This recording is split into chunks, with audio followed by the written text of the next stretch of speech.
Give a great round of applause for the students.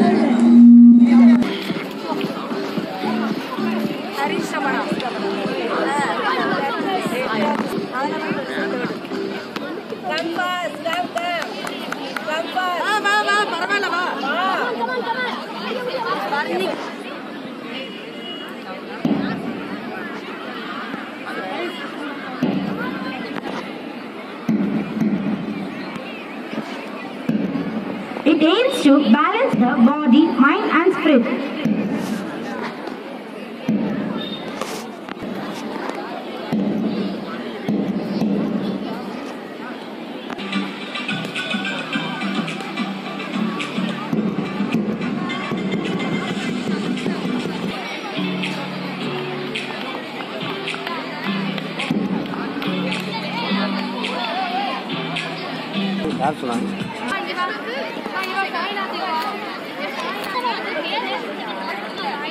Believe in yourself. You are strong and capable.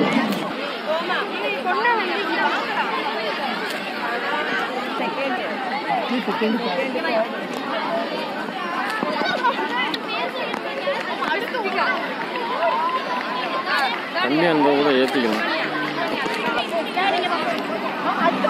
அடிக்கலையா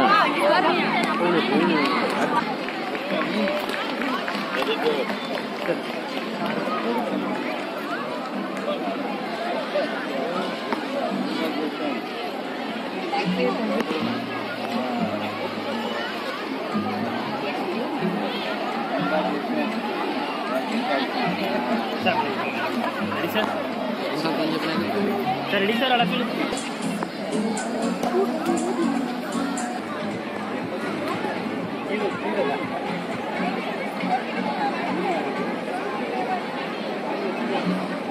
Congratulations to the winner. boys look boy look sir இங்கே பாருங்க அண்ணே sir like எடுத்து அண்ணா சரிதாண்ணா இங்கே இங்கிட்டு பாருங்க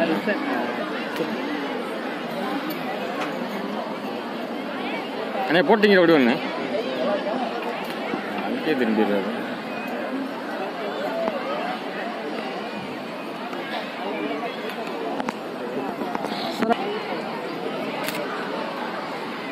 இங்கே பாரு பாப்பா நிமிந்து பாரு பாப்பா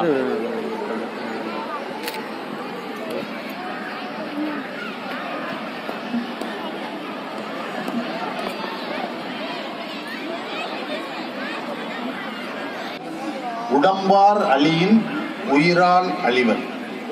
உடம்பு போச்சுன்னா உயிர் போயிடும்.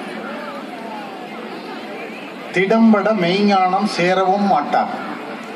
அடுத்து இன்டலெக்சுவல் பார்ட் ஓவர். உடம்பு நல்லா இல்லைன்னா அதை டெவலப் பண்ணுறதும் கஷ்டம்.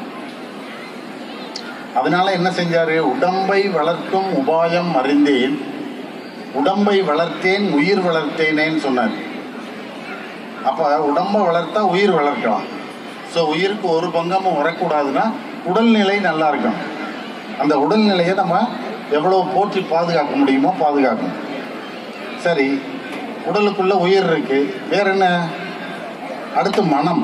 அது எங்கே இருக்கு? பக்கத்து வீட்லையா இருக்கு? அதுவும் இந்த உடம்புக்குள்ள தான் இருக்கு. அந்த மனத்தை நம்ம சரியாக வச்சுக்கணும். மனம்ன்றது என்ன? மூளையா, இதயமா, எங்கே இருக்கு? நம்மளுடைய எண்ணங்களா?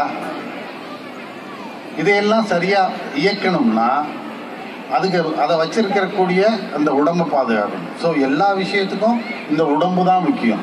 அந்த உடம்பை பாதுகாக்கிறதுக்குத்தான் இந்த விளையாட்டுத்துறையும் விளையாட்டு ஆசிரியர்களும் இதை போற்றி பாராட்டுகிறார்கள், செய்கிறாங்க. அதுக்கு வேலைக்கு அதுக்கு என்ன செய்யணும்?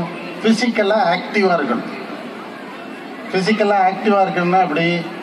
டெய்லி எக்ஸசைஸ் மட்டுமே செஞ்சுட்டு இருந்தால் போதுமா? உடம்பை பாதுகாத்துக்கலாமா? அது இல்லாமல் என்ன முடியுமோ, எதையெல்லாம் செய்ய முடியுமோ அதையெல்லாம் செஞ்சு உடம்பை பேணி பாதுகாக்கணும். ஸோ ஒரு உடலை சரியாக பாதுகாத்தா, அதுக்கு ஃபிசிக்கல் ஆக்டிவிட்டீஸ் கொடுத்தா அது ஸ்ட்ரென்த் ஆகும். ஸ்ட்ரென்த் இருந்துச்சுன்னா ஸ்பீடு வரும், ஸ்பீடு இருந்துச்சுன்னா அடுத்து என்டூரன்ஸ் வரும். ஸோ அப்போ ஒரு பையனை இதெல்லாம் கேஜியிலேருந்து இப்போ நான் இன்றைக்கி பார்த்தேன் அழகழகாக உங்களுடைய கிண்டர் கார்டன் பிள்ளைங்கள்லாம் மார்ச் பாஸ்ட்டு ரன்னிங் ரேஸு எல்லா இதுலேயும் சிறப்பாக செஞ்சாங்க. இந்த வயசுலேருந்தே அவங்களுக்கு இந்த பழக்கத்தை கொண்டு வரணும். அதுக்கு பெற்றோர்கள் ரொம்ப உறுதுணையாக இருக்கணும். இங்கே வந்து இந்த ஒரு நாளுக்காக மட்டும் நம்ம இதை செய்ய சொல்லக்கூடாது, வருஷம் பூரா செய்யணும், டெய்லி செய்யணும், ஏதாவது ஒரு டைம் ஒதுக்கணும். அதுக்கு நீங்கள் ஆசிரியர்களோட ஒத்துழைக்கணும், பள்ளியோட ஒத்துழைக்கணும். இந்த பள்ளி அவ்வளவு வாய்ப்பு கொடுக்குறாங்க. வாசவி பள்ளி அதாவது வெறும் ஃபிசிக்கல் எஜுகேஷன் டிபார்ட்மெண்ட் மட்டும் வச்சு யாரோ ஒரு ஃபிசிக்கல் டைரக்டரை மட்டும் ஒரு பீரியடுக்கு பிஇடி பீரியடுன்னு போட்டு ஏதோ சொல்லி கொடுத்தோம் மால்கம் இல்லாட்டி மாஸ் ட்ரில் கையை கால ஆட்டுன்னு சொல்லிட்டு போகிறதில்ல. ஒவ்வொரு கேமுக்கும் தனியாக ஆள் போட்டு ஃபுட்பால் ப்ராக்டிஸ் கொடுக்கறதுக்கு ஒருத்தர் வர்றாரு சார்லஸ்னு, அதை கோச் பண்ணுறாங்க. மார்ஷியல் ஆர்ட்ஸ் பண்ணுறதுக்கு தனித்தனியாக வர்றாங்க, கராட்டே பண்ணுறாங்க, சிலம்பம் பண்ணுறாங்க. ஸோ இந்த பள்ளியை நீங்கள் பயன்படுத்திக்கிட்டு பெற்றோர்கள் உங்களுடைய குழந்தைகளை இந்த உடலை வளர்க்குற பழக்கத்தை முதல்ல கொண்டு வாங்க. இந்த உடல் வளர்ந்தால் மனம் வளரும், உயிர் வளரும். ஸோ இந்த உடல் விளையாடும் போது என்னெல்லாம் டெவலப் ஆகுது? ஓடும்போது ரத்த ஓட்டம் சீராகுது, பிளட் சர்க்குலேஷன், சர்க்குலேட்டரி சிஸ்டம் நல்லா இருக்குது. அதனால ரெஸ்பிரேட்டரி சிஸ்டம் நல்லா இருக்குது. மூச்சை விடுறோம், இழுக்கிறோம், விடுறோம். எல்லாருக்கும் இப்போ வரைக்கும் என்ன தெரியும்? ஏதோ மூக்குன்னு ஒன்று இருக்குது, மூக்கு வழியாக மூச்சு போகுதா வருதா, நம்ம அதை பெருசு பண்ணுறதே கிடையாது. தண்ணி இல்லாமல் இருந்துடலாம், சாப்பாடு இல்லாமல் இருந்துடலாம், ஒரு வாரம் 10 நாள் ஒரு மாதம் கூட இருக்கலாம். மூச்சு விடாமல் இருக்க முடியுமா? எவ்வளோ நேரம் இருக்க முடியும்? ஆனால் அந்த மூச்சுக்கு யாராவது இம்பார்ட்டன்ஸ் கொடுத்துருக்கோமா? அதை எப்படி இழுக்கணும்னு தெரியுமா? உள்ளே போகணும், எவ்வளவு நீளம் வெளியே வரணும்லாம் இருக்கா? போங்க சார், நாங்கள் ஏதோ வந்தோம் போனோம்னா நீங்கள் என்னென்னமோ சொல்கிறீங்க. சாரி, இதுக்கெல்லாம் கணக்கு இருக்கு. என்ன கணக்கு? உங்களுக்கு யோகான்னு ஒன்று கேள்விப்பட்டிருப்பீங்க. அந்த யோகிக்கில் ஏகநாசன்னு இருக்கு. அதுக்கு அடுத்த ஸ்டெப்பில் பிராணாயாமான்னு இருக்கு. பிராணாயாமன்னா மூச்சு பயிற்சி. அந்த மூச்சு பயிற்சியில் மூச்சை எப்படி இழுக்கணும், எப்படி விடணும் அப்படின்றதுக்கு வேரியஸ் மெத்தட்ஸ் இருக்கு. அதை கற்றுக்கணும். கற்றுக்கிட்டா உயிர் வாழ்கிறது மட்டும் இல்லை, சுகமாக வாழலாம். வாழ்க்கையை சந்தோஷமாக அனுபவித்து வாழணும்னா அந்த மூச்சை நம்ம பார்க்க தெரியணும். மூச்சு உள்ளே போகிறது வயிறு புடைக்கிற வரைக்கும் இழுக்கணும். உங்களுக்கு ஞாபகம் எப்போல்லாம் வருதோ அப்போல்லாம் நீங்கள் மூச்சை நல்லா இழுத்து வயிறு புடைக்கணும். சில பேர் நெஞ்சு புடைக்கிற அளவுக்கு தான் இழுப்பாங்க, அது அரை மூச்சு. அவ்வளோதான் இழுத்துட்டு அப்படியே விட்டுருவாங்க. அப்போ ஒரு நிமிஷத்தில் பார்த்தாங்கன்னா அவங்க 15 மூச்சு 12 மூச்சு தான் எடுப்பாங்க. ஆனால் அதை குறைக்கிறது தான் நல்லது. அப்போ ஆழமான மூச்சு இழுக்கணும், அதை ஸ்லோவாக அதை விட 2 மடங்கு வெளியே விடணும். நான் 8 பங்கு நீளத்துக்கு என்னுடைய மூச்சை உள்ளே இழுத்தேன்னா 16 பங்கு நீளத்துக்கு வெளியே விடணும். இழுத்து வயிறு புடைக்கணும். உள்ளே போகும்போது பலூன் எப்படி, பலூனில் காற்றை ஊதுனா என்ன செய்யுது? பலூன் பெருசாகுதா இல்லையா? எப்படி காற்று உள்ளே போகுது, பலூன் பெருசாகுது. அது மாதிரி மூச்சை உள்ளே இழுக்கும்போது வயிறு பெருசாக வரணும். வந்தால் நீங்கள் ப்ராப்பராக இன்ஹேல் பண்ணுறீங்கன்னு அர்த்தம். சில பேர் மாற்றி பண்ணுவாங்க. மூச்சை இழுக்கிறேன்னு வயிறு உள்ளே போயிடும். எங்கே அங்கே பிளாக் பண்ணிக்கிட்டா எப்படி மூச்சு காற்று உள்ளே போகும்? அதனால் இதெல்லாம் there are methods. அதுக்கு நம்ம தெரிஞ்சுக்கணும். அட்லீஸ்ட் அது தெரிஞ்சுக்கிற இடங்களும் இருக்குது. இதை தெரிஞ்சுக்கிட்டு அதுக்கு இம்பார்ட்டன்ஸ் கொடுக்கணும். அப்போ மூச்சை இழுத்து விடுறத ப்ராப்பராக செஞ்சால் எது டெவலப் ஆகும்? நம்மளுடைய லங்ஸ் டெவலப் ஆகும், நுரையீரல் டெவலப் ஆகும். அப்போ வைட்டல் கெப்பாசிட்டி ஜாஸ்தியாகுது. வைட்டல் கெப்பாசிட்டினா என்ன? நுரையீரலோட கெப்பாசிட்டி. நுரையீரல் இவ்வளோதான் இருந்துச்சுன்னா நம்ம காற்று இழுக்கிறது அதோட மேல் பகுதியில் மட்டும்தான் போய் அந்த சுத்திகரிக்கப்படக்கூடிய நர்ஸை சுத்திகரிக்கும். ஆனால் அதனோட அடிப்பக்கம் வரைக்கும் நுரையீரலோட டெப்த்து வரைக்கும் இந்த காற்று போச்சுன்னா அமௌண்ட் ஆஃப் ஆக்சிஜன் உங்கள் உடம்புக்குள்ளே நிறைய பரவும். ஆக்சிஜன் நிறையா பரவுனா ரத்தத்தில் ஆக்சிஜன் கலந்து எல்லா உறுப்புகளையும் செல்ஸையும் சரி பண்ணும். அப்போ இவ்வளோ விஷயம் இந்த மூச்சில் இருக்குது. நம்ம அதை தெரிஞ்சுக்கிறதில்ல, பெருசு பண்ணுறதில்ல. இனிமேலாவது தெரிஞ்சுக்கணும். அதையெல்லாம் சொல்லித்தரவங்க தான் இந்த ஃபிசிக்கல் எஜுகேட்டர்ஸ் டிபார்ட்மெண்ட்டை.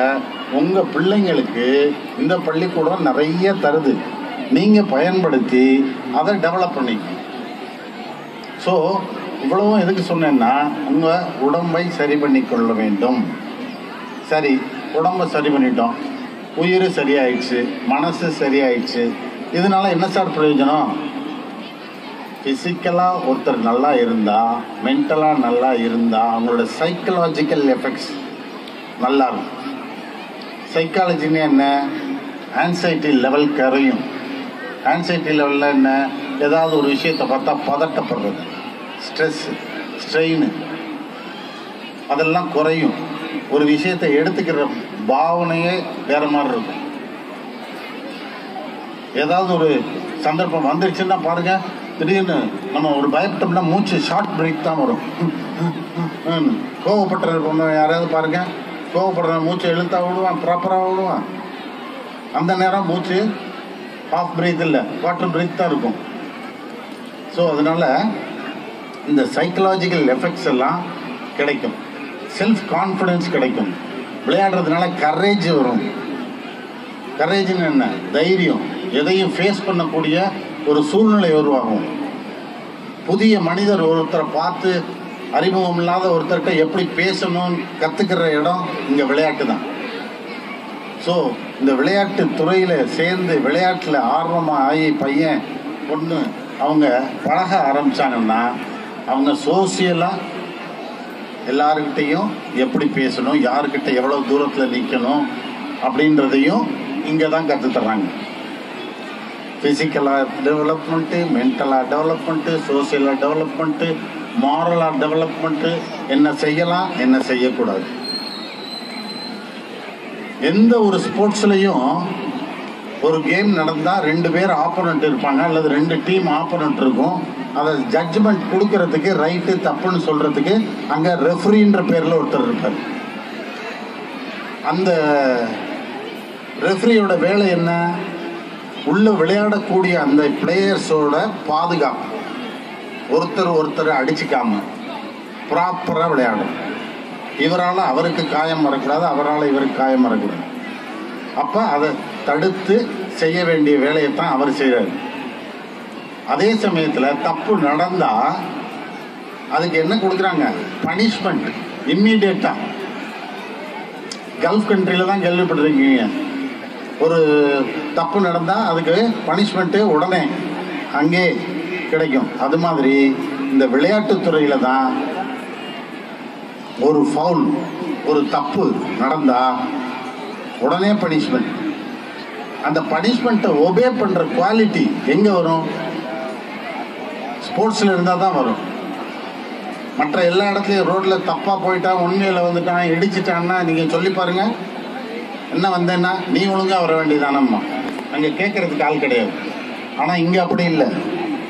ஸோ இந்த விளையாட்டுத்துறையில் இருந்தால் அந்த ஒழுக்கம் வரும், டிசிப்ளின் வரும்.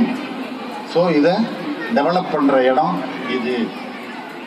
அதனால் இப்படி பல விதத்துலேயும் இது ஹெல்ப் ஆகுது. அதனால் உங்கள் வீரர்களை, உங்கள் மக்களை விளையாட வைங்க, அதை பயன்படுத்திக்கங்க. நீங்களும் விளையாடுங்க. ஒவ்வொரு துறையில் பார்த்தீங்கன்னா பெரிய ஆஃபீஸராக இருப்பாங்க, ஆடிட்டராக இருப்பார். ஆனால் விளையாட்டு பக்கமே ஒதுங்கி இருக்க மாட்டார். அப்படி இருந்து அவர் பின்னால் ஏக்கத்தில் இருப்பார். ஆஹா, இந்த விளையாட்டில் ஒரு நாள் கூட நம்ம விளையாடலையே. அதனால் எந்த விளையாட்டு ஏஜாக இருந்தாலும் சரி, உங்களுக்கு இப்போ 40 வயசாக இருந்தாலும் சரி, 50 வயசாக இருந்தாலும் சரி, 30 வயசாக இருந்தாலும் சரி, ஏதாவது ஒரு விளையாட்டில் உங்களை ஈடுபடுத்திக்கிட்டு உங்கள் உடல்நிலையை சரி பண்ணிக்கங்க. அதன் மூலமாக சமுதாயத்துக்கு நல்லது நடக்கும். இந்த வாய்ப்பை எனக்கு கொடுத்த இந்த பள்ளியோட தாளாளருக்கும் முதல்வருக்கும் அந்த ட்ரஸ்ட்டு உறுப்பினர்கள் அனைவருக்கும் மனமார்ந்த நன்றியை தெரிவித்து விடைபெறுகிறேன். நன்றி.